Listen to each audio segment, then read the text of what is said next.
நாம இன்னைக்கு பார்க்க போறது இப்ப ரீசெண்டா ரிலீஸ் ஆன பெண்ணு கேஸ் அப்படிங்கிற ஒரு மலையாள காமெடி த்ரில்லர் மூவி தாங்க. அதுக்கு முன்னாடி நீங்க இந்த சேனலுக்கு புதுசா இருந்தீங்கன்னா சேனலுக்கு சப்ஸ்கிரைப் பண்ணிக்கோங்க. அப்படியே வீடியோ பிடிச்சிருந்தா ஹைப்புங்கிற ஆப்ஷனையும் கொடுத்து விடுங்க. இந்த வீடியோ இன்னும் நிறைய பேருக்கு போய் ரீச் ஆகும். படத்தோட ஓப்பனிங்ல சுபாஷ்னு ஒருத்தரை காட்டுறாங்க. இன்னைக்கு இவருக்கும் பிந்துங்கிற ஒரு பொண்ணுக்கும் கல்யாணங்க. லேட் மேரேஜ், அதோட அழகான பொண்ணு வேற. எப்படியோ ஒரு வழியா எப்பயாவது கல்யாணம் ஆக போகுதுன்னு பயங்கர குஷியில இருக்காரு. இப்படி இவரு ஹாப்பியா மனமேடையில பொண்ணுக்காக வெயிட் பண்ணிட்டு இருக்க அப்ப கரெக்டா கல்யாணத்துக்கு 4 பேர் ஜீப்ல வந்து இறங்குறாங்க. கெஸ்ட் வந்திருக்காங்கன்னு நினைச்சுக்கிட்டு மாப்பிளையோட ஃப்ரெண்ட் அவங்கள வாங்க வாங்கன்னு கூப்பிட அவங்க பார்த்தா ஃப்ரெண்ட் அடிச்சு பறக்க விட்டுறாங்க. யாரா இவனுங்க நம்ம ஆளு மேலேயே கை வைக்கிறாங்கன்னு மாப்பிள்ள வேகமா வர அவனுங்க மாப்பிள்ளையையும் போட்டு பொழக்க ஆரம்பிச்சிடுறானுங்க. அதுல கல்யாண மண்டபமே ஒரே கலவரம் ஆயிடுதுங்க. அப்படியே கட் பண்ணா இப்ப எல்லாரும் போலீஸ் ஸ்டேஷன்ல வந்து நிக்கிறாங்க. அங்க பார்த்தா மண்டபத்துக்கு ஒன்னா வந்தவங்க அவனுங்களுக்குள்ளேயே வாக்குவாதம் பண்ணிட்டு இருக்கானுங்க. அப்பதாங்க இன்ஸ்பெக்டர் ஸ்டேஷனுக்குள்ள வராரு. ஸ்டேஷனே ஒரே சலசலப்பா இருக்கிறத பார்த்துட்டு என்னாச்சுன்னு கேட்க அப்பதான் கான்ஸ்டபிள் அங்க ஸ்டேஷன்ல உட்கார வச்சிருக்கிற கல்யாண பொண்ணு பிந்துவை காட்டுறாரு. கான்ஸ்டபிள் எல்லா பிரச்சனைக்கும் இந்த பிந்து தான் காரணம்னு சொல்ல உடனே வந்திருக்கவங்க எல்லாரும் அது பிந்து இல்ல என் பொண்டாட்டி சரண்யா, கவிதா, அமுதான்னு ஆளுக்கு ஒரு பேரை சொல்லி கூப்பிடுறானுங்க.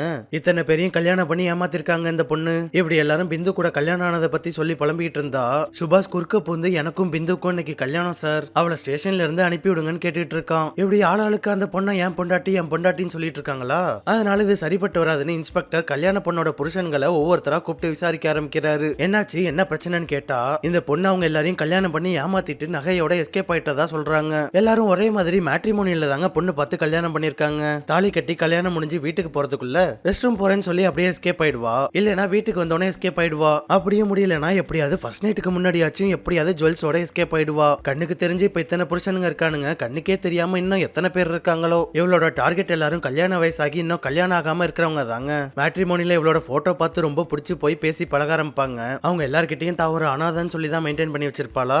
அதனால மாப்பிள்ளைங்களும் இவ்வளவு அழகான பொண்ணு கிடைக்கிறதே பெருசு, இவளை விட்டுறக்கூடாதுன்னு அவங்களே பொண்ணுக்கு நகையெல்லாம் போட்டு விட்டு கல்யாணம் பண்ணிப்பாங்க. கல்யாணம் முடிஞ்சோடனே இவ அன்னைக்கே சைடு கேப்ல அந்த ஜுவல்ஸோட எஸ்கேப் ஆயிடுவா. என்னதான் பொண்ணுக்கு இவங்களே நகை போட்டு விட்டு கல்யாணம் பண்ணாலும் லேட் மேரேஜ்ங்கிறதால சில பேர் மண்டபம், வீடியோகிராஃப், போட்டோகிராஃப் எதுவுமே இல்லாம சிம்பிளா ஃப்ரெண்ட்ஸ் இல்லைன்னா க்ளோஸ் ஃபேமிலி சர்க்கிளை மட்டும் வச்சு முடிச்சுப்பாங்க.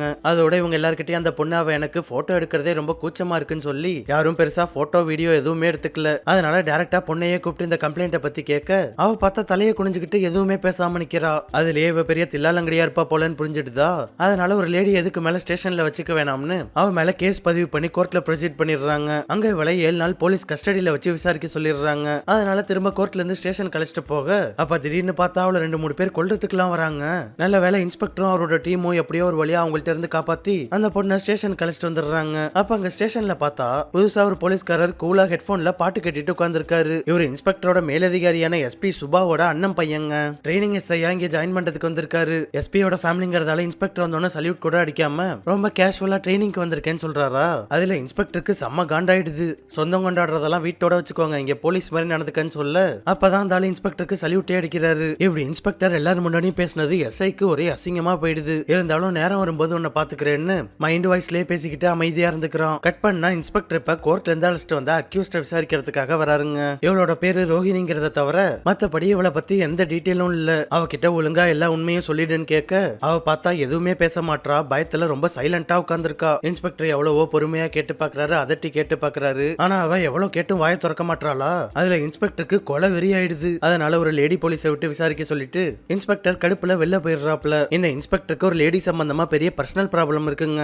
அதான் இந்த பொண்ணு கிட்ட பொறுமையா பேச முடியல. கொஞ்ச நாளைக்கு முன்னாடி எல்லா போலீஸ்காரங்களும் ஒரு கட்சியோட போராட்டத்துக்கு பந்தோபஸ்து கொடுத்துட்டு இருக்கும்போது அந்த கட்சிக்காரங்களுக்கும் இன்ஸ்பெக்டருக்கும் ஏதோ தள்ளுமுள்ளாகி இருக்கு. இதான் இன்ஸ்பெக்டரை பொழக்கிறதுக்கு சரியான நேரம்னு பஞ்சாயத்து பிரசிடென்டான ஜீவன் ஒருத்தன் ஒரு லேடியை பிடிச்சி இன்ஸ்பெக்டர் மேல தள்ளி விட்டுறான். அவனே வேணும்னே தள்ளி விட்டுட்டு ஒரு பொண்ணு மேல கை வைக்கிறியான்னு இன்ஸ்பெக்டர் செவிலே ஒன்னு விட்டுறான். இந்த சம்பவம் அப்படியே நியூஸ்ல வந்து ஆன்லைன்ல பயங்கர வைரல் ஆயிடுதா. இதனால இவர் லவ்வர் வீட்டுல என்னமோ இவர் வேணும்னே ஒரு லேடியை கட்டி பிடிச்ச மாதிரி பொண்ணு வீட்டுல இந்த கல்யாணத்தையே நிறுத்திட்டாங்க. அதனால தான் செய்யாத ஒரு காரியத்தை ப்ரூவ் பண்றதுக்கு ரொம்ப போராடிட்டு இருக்காருங்க. கட் பண்ணா இப்ப ஒரு லேடி போலீஸ் மட்டும் வந்து ரோஹிணி கிட்ட விசாரிக்க அவ்வளவு நேரம் அமைதியா இருந்தவ இப்ப நான் தான் எல்லாரையும் ஏமாத்தினேன், இதுக்கு மேல நான் என்னத்த சொல்லணும்னு அவ தேம்பி தேம்பி அழுக ஆரம்பிச்சிடுறா. அதை வச்சு அவ யாருக்கோ பயந்துகிட்டு இருக்கான்னு புரிஞ்சிடுதா. அதனால இப்ப மறுபடியும் அவளை பொறுமையா விசாரிக்கிறாங்க. அவளோட பர்ஸ்ல இருக்கிற ஒருத்தனோட பாஸ்போர்ட் பாஸ்போர்ட் சைஸ் போட்டோவை பார்த்துட்டு அவன் யாரு, நீ அடுத்து ஸ்கெட்ச் போட்டிருக்காளான்னு கேட்க அவ அது டேவிட்னு சொல்லி இப்பதான் வாயை திறந்து கதையை சொல்ல ஆரம்பிக்கிறா. இவ பிறந்து வளர்ந்தது எல்லாமே சொல்லியான ஒரு சின்ன கிராமம் தாங்க. அங்க ஒரு நாள் பயங்கரமா மழை பெஞ்சு வெள்ளப்பெருக்கு வந்ததால அதுல அவரோட அப்பா இறந்துட்டாரு. அதோட அவங்க வீடும் நாசமா போயிடுச்சு. அப்பாவும் இல்ல வீடும் இல்ல. அதனால எதுக்கு இதுக்கு மேல இங்க இருந்துகிட்டுன்னு அந்த ஊரை விட்டு அம்மா வளைச்சுக்கிட்டு மைசூர்ல போய் பழப்ப பாப்போம்னு அங்க இருந்து கிளம்பிடுறாங்க. அங்க இவ அப்பாவோட ஃப்ரெண்டோட பையன் அருள்னு ஒருத்தன் தான். ரெண்டு பேரையும் அவனோட வீட்லயே தங்க வச்சு அவங்களுக்கு தேவையான ஹெல்ப் எல்லாத்தையும் பண்றான். அங்க தங்கி இருந்து ரோகிணி வேலை தேட ஆரம்பிக்கிறா.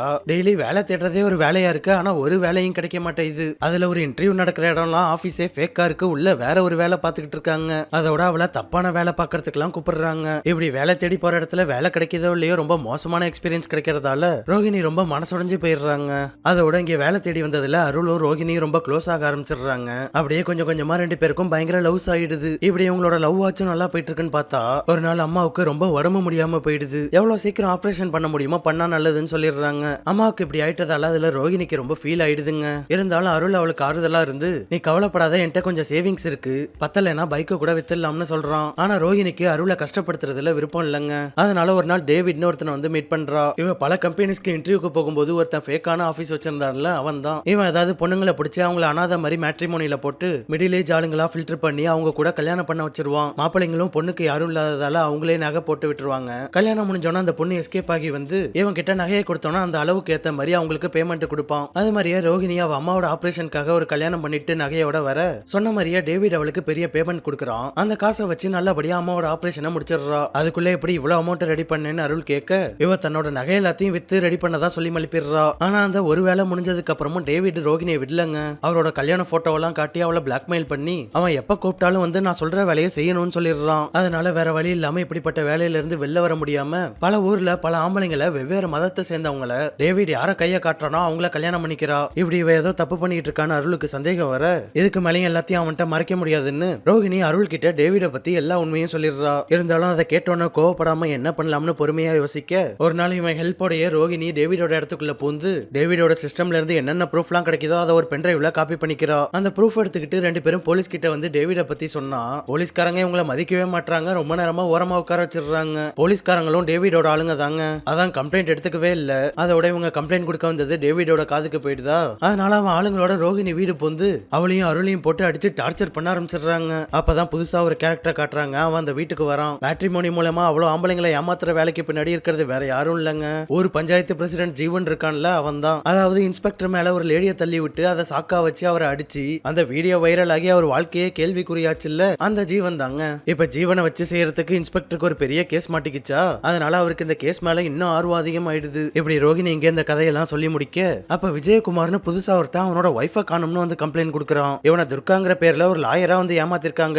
இவரு ஐயப்பன் கோயிலுக்கு வெளியில பூஜை ஜாமா அதுக்கப்புறம் பிரசாதம் எல்லாம் விக்கிற கடை வச்சிருக்காருங்க. அதோட கோயில் சங்கத்துல வேற உறுப்பினரா இருக்காரு. ஆனா இவருக்கு பூர்வீக சொத்தெல்லாம் நிறைய இருக்கிறதால இவளுக்கு 50 பவுன் போட்டு கல்யாணம் பண்ணிருக்காரு. என்னதான் அவ்வளவு நகை போட்டிருந்தாலும் லேட் மேரேஜ்ங்கிறதால ரொம்ப க்ளோஸ் ஆன ஆட்கள் 7-8 பேரை மட்டும் வச்சு கல்யாணம் பண்ணிருக்காங்க. சிம்பிளா இருந்தாலும் கல்யாணம் நல்லபடியா முடியுது. ராத்திரி மாப்பிள்ள ஆர்வமா ஃபர்ஸ்ட் நைட் ரூமுக்கு வந்தா அங்க ரூம்ல அவளை ஆளை காணும். கல்யாண புடவை மட்டும் கழட்டி வச்சுட்டு அவ அங்க இருந்து எஸ்கேப் ஆயிட்டா. இந்த ஆளு வேற கோவில் சங்கத்துல இருக்கிறதால இந்த மேட்டர் வெளில தெரிஞ்சா அசிங்கம் ஆயிடும்னு கம்ப்ளைண்ட் கொடுக்காம இருந்திருக்காரு. ஆனா பார்த்து ஒரு கட்டத்துக்கு மேல பொறுக்க முடியாம ஒரு வழியா இப்ப வந்து கம்ப்ளைண்ட் கொடுக்கறாரு. இன்ஸ்பெக்டர் அவங்க கிட்ட டேவிடோட போட்டோவை காட்டி அவனை ரோகிணி கூட பாத்திருக்கியான்னு கேட்க அந்த ஆளு கல்யாணத்துக்கு ரோகிணி கிட்ட அவங்களோட கல்யாண பத்திரிகை காட்ட வரும்போது டேவிட பார்த்ததாவும் அவன் துர்கா கிட்ட ஏதோ ஆர்குமெண்ட் பண்ணிட்டு போனதாவும் சொல்றான். உடனே இன்ஸ்பெக்டர் ரோகிணி கிட்ட வந்து விஜயகுமார் டேவிட பார்த்ததா சொல்ற அன்னைக்கு ஜீவனும் கூட வந்தாரான்னு கேட்க ரோகிணி அவன் எங்க இருப்பான்னு தெரியாது, ஆனா எல்லாத்தையும் வாட்ச் பண்ணிட்டு தான் இருப்பான்னு சொல்லிடுறா. அதனால விஜயகுமார் டேவிட பார்த்ததா சொன்ன டேட்ல ஜீவனும் கூட வந்திருக்கானான்னு கன்ஃபார்ம் பண்றதுக்காக சிசிடிவியை செக் பண்ணி பார்க்க அதுல இவர் நினைச்ச மாதிரியே ஜீவன் வந்துட்டு போன மாதிரி தெரியுது. ஆனா வியூ ரொம்ப தூரமா இருக்கு.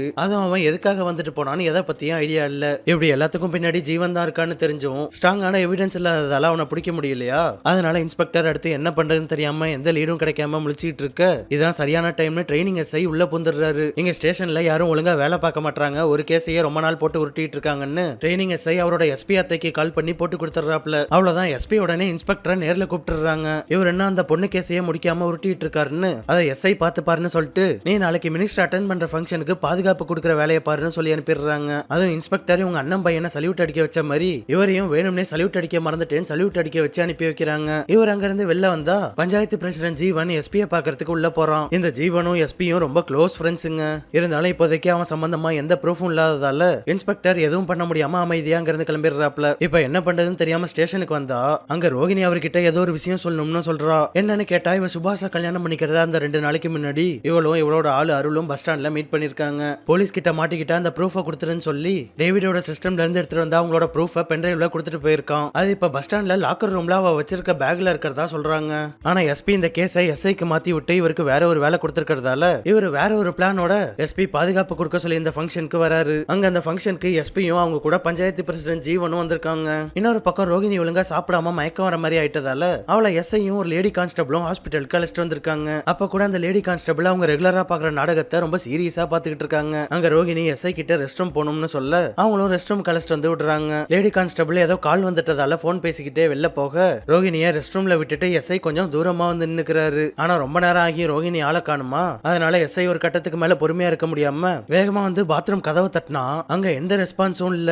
அதனால உடனே லேடி கான்ஸ்டபிள் வந்து திறக்க சொல்ல பார்த்தா உள்ள இருந்து வேற யாரோ வராங்க. ரோகிணி அங்க இருந்து எஸ்கேப் ஆயிட்டா. அவள் அங்க ஆளை காணும்னு எஸ்ஐக்கு பித்து பிடிச்ச மாதிரி ஆயிடுது. ஆனா இது எல்லாமே இன்ஸ்பெக்டரோட பிளான் தாங்க. ரோகிணிய கஸ்டடியில இருந்து எஸ்கேப் ஆகுற மாதிரி எஸ்கேப் ஆக வச்சா அவகிட்ட இருக்கிற எவிடன்ஸை தேடி டேவிட் வருவான்ல.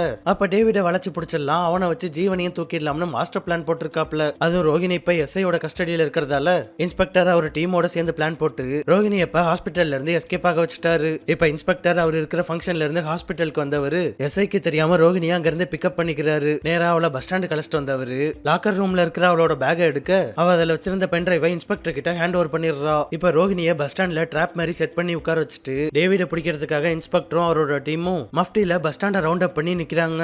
அப்ப கரெக்டா ஸ்டேஷன்ல இருக்கிற கான்ஸ்டபிள் கிட்ட இருந்து இன்ஸ்பெக்டருக்கு கால் வர முக்கியமான வேலையில இருக்கிறதால அவர் அந்த காலை கட் பண்ணி விட்டுறாரு. இருந்தாலும் அவர் திரும்ப திரும்ப கால் பண்ணிட்டு இருக்காரு. இவரும் திரும்ப திரும்ப கட் பண்ணி விட்டுட்டு இருக்காரு. எல்லாரும் மறைஞ்சிருந்து ரோகிணி பக்கம் யாராவது வராங்களான்னு வாட்ச் பண்ணிட்டு இருக்க இன்ஸ்பெக்டர் கணிச்ச மாதிரியே தொப்பி போட்டுக்கிட்டு டேவிட் அங்க வரான். அவனை பார்த்தோன்னு வேகமா ஓடி வந்து எல்லாரும் அவனை பிடிக்க கடைசியில பார்த்தா அது டேவிடே இல்ல, டேவிட் சாயல்ல இருக்கிற எவனோ ஒரு பப்ளிக். அது என்ன இப்படி ஆயிடுச்சு, டேவிட் வேற எங்கேயாவது வரானான்னு சுத்தி முத்தி பாத்துக்கிட்டு இருக்க அங்க ரோகிணியை உட்கார வச்சிருந்த இடத்துல முதல்ல அவளையே ஆள காணும். ரோகிணி அழகா அங்க இருந்து கூட்டத்தோட கூட்டமா எஸ்கேப் ஆயிட்டா. இன்ஸ்பெக்டர் ரோகிணியை வச்சு டேவிட பிடிக்கலான்னு பார்த்தா இன்ஸ்பெக்டரை வச்சு அவளே எஸ்கேப் ஆயிட்டா. டேவிடையும் பிடிக்க முடியல, அதோட ரோகிணியும் எஸ்கேப் ஆயிட்டாளா. அதனால இதுக்கு மேல வெயிட் பண்ண முடியாதுன்னு நேரா ஃபங்க்ஷனுக்கு வந்து அங்க இருக்கிற ஜீவன் அடிச்சு ஸ்டேஷனுக்கு தூக்கிட்டு வந்துடுறாங்க. இதுதான் சரியான சமயம்னு இன்ஸ்பெக்டர் ஜீவனை போட்டு பொலன்னு பொலந்து ஒழுங்கா எல்லா உண்மையும் சொல்லிடுன்னு கேட்டா அவனுக்கு இன்ஸ்பெக்டர் என்னத்தை கேட்கிறாருன்னு ஒண்ணுமே புரியல. ப்ரூஃப் இல்லன்னு தானே ஓவரா ஆடிட்டு இருக்க, இப்போ உன்னோட உண்மையான முகம் வெளில வந்துடும். ரோகிணி கொடுத்த பென்ட்ரைவ் கொடுத்து ஸ்டேஷன்ல போட சொல்ல அதை போட்டோன்னு பார்த்தா ஏதோ பழைய பாட்டு பிளே ஆகுது. அப்பதாங்க கான்ஸ்டபிள் ஒரு மேட்டர் சொல்றாரு. சார், நம்ம மைசூர் போலீஸ் கிட்ட ரோகிணியை பத்தி விசாரிச்சிருந்தோம்ல, அவங்க கால் பண்ணிருந்தாங்க. ரோகிணி அந்த ஊர் போலீஸ்காரங்களை ஏமாத்திட்டு எஸ்கேப் ஆயிட்டதா சொல்றாரு. இதை சொல்றதுக்கு தாங்க இன்ஸ்பெக்டருக்கு கால் பண்ணிருக்காரு. ஆனா அவர் அட்டென்ட் பண்ணல. ரோகிணி இதுவரையும் என்கொயரியில சொன்ன கதை எதுவுமே உண்மை இல்ல. அவ சொன்ன எல்லாமே ஒரு பொய்யான கதைங்க. அதுவும் எல்லாமே ஸ்டேஷனுக்குள்ள நடந்ததை வச்சு மட்டுமே கதையை உருவாக்கி இருக்கா. ஸ்டேஷன்ல ஒரு லேடி போலீஸ் மாங்கல்யம்னு ஒரு டிவி சீரியலை டெய்லி ரொம்ப சீரியஸா பாத்துக்கிட்டு இருப்பாங்க. அதுல வர ஹீரோயினுக்கு நடக்கிறத வச்சு இவளோட கதையை அடிச்சு விட்டுருக்கா. அதே மாதிரி பஞ்சாயத்து பிரசிடென்ட் ஜீவன்னால இன்ஸ்பெக்டர் ரொம்ப பாதிக்கப்பட்டிருக்காருன்னு ஸ்டேஷன்ல பேசிட்டு இருக்கிறத காதல வாங்கினவ அவரையே மெயின் வில்லன் ஆக்கியிருக்கா. அப்புறம் அவளோட லவ்வரா வந்து அருளுங்கிற கேரக்டரும் ஸ்டேஷன்ல இருந்த நியூஸ் பேப்பர்ல இருந்த நியூஸை பார்த்து அடிச்சு விட்டுருக்காங்க. அவ்வளவுதான், ரோகிணி எல்லாருக்கும் விபூதி அடிச்சு விட்டு அழகா எஸ்கேப் ஆயிட்டா. அது மட்டும் இல்லாம ரோகிணி தான் அவளோட ஒரிஜினல் பேரான்னு கூட தெரியலங்க. ஆனா இப்படி ஒரு அக்யூஸ்ட் எஸ்கேப் ஆக விட்டதால ஒருவேளை இன்ஸ்பெக்டர் தான் அவ தப்பிக்கிறதுக்கு ஹெல்ப் பண்ணிருக்கணும்னு கடைசியில அவரை சஸ்பெண்டே பண்ணிடுறாங்க. சரின்னு கதையில வந்த டேவிட் யாருன்னு பார்த்தா அவனும் ரோகிணியால பாதிக்கப்பட்ட பல பேர்ல ஒருத்தன் தான். அவரை ஏமாத்திட்டு போயிட்டதால அவர் எனக்கு கல்யாணமே வேணாம்னு சர்ச்சில் ஃபாதர் ஆயிட்டாப்ல. மொத்தத்துல ரோகிணி சொன்ன எதுவுமே உண்மை இல்லங்க, மொத்தமும் கதை. அப்படியே அந்த சீன்ல இருந்து கட் பண்ணா இன்ஸ்பெக்டருக்கு எப்படியோ ஒரு வழியா கல்யாணம் ஆயிடுச்சு. லவர் கூட கல்யாணம் ஆயிட்டா பழனி முருகன் கோயிலுக்கு அழகு குத்திக்கிட்டு வரேன்னு சொல்லி வேண்டி இருந்ததால அது மாதிரியே அழகு குத்திக்கிட்டு பழனி முருகன் கோயிலுக்கு காவடி எடுத்துக்கிட்டு வராரு. அதே கோவிலுக்கு ரோகிணி அடுத்த மாப்பிள்ள கூட கல்யாணத்துக்கு வந்திருக்கா. அங்க அவளும் இன்ஸ்பெக்டரும் நேருக்கு நேர் பார்க்க அதோட அந்த படம் முடியுதுங்க. ஹீரோயின் என்ன யார்கிட்டயும் மாட்டாம அவளோட வேலையை காட்டிட்டு தான் இருக்கா அப்படிங்கிற மாதிரி காட்டி இந்த படத்தை முடிக்கிறாங்க. இந்த வீடியோ எப்படி இருந்துச்சுன்னு கமெண்ட்ஸ்ல சொல்லுங்க. பிடிச்சிருந்தா லைக் போடுங்க. சேனலுக்கு புதுசா இருந்தீங்கன்னா சப்ஸ்கிரைப் பண்ணிட்டு பக்கத்துல இருக்க பெல் ஐக்கான மறக்காம தட்டி விட்டுருங்க.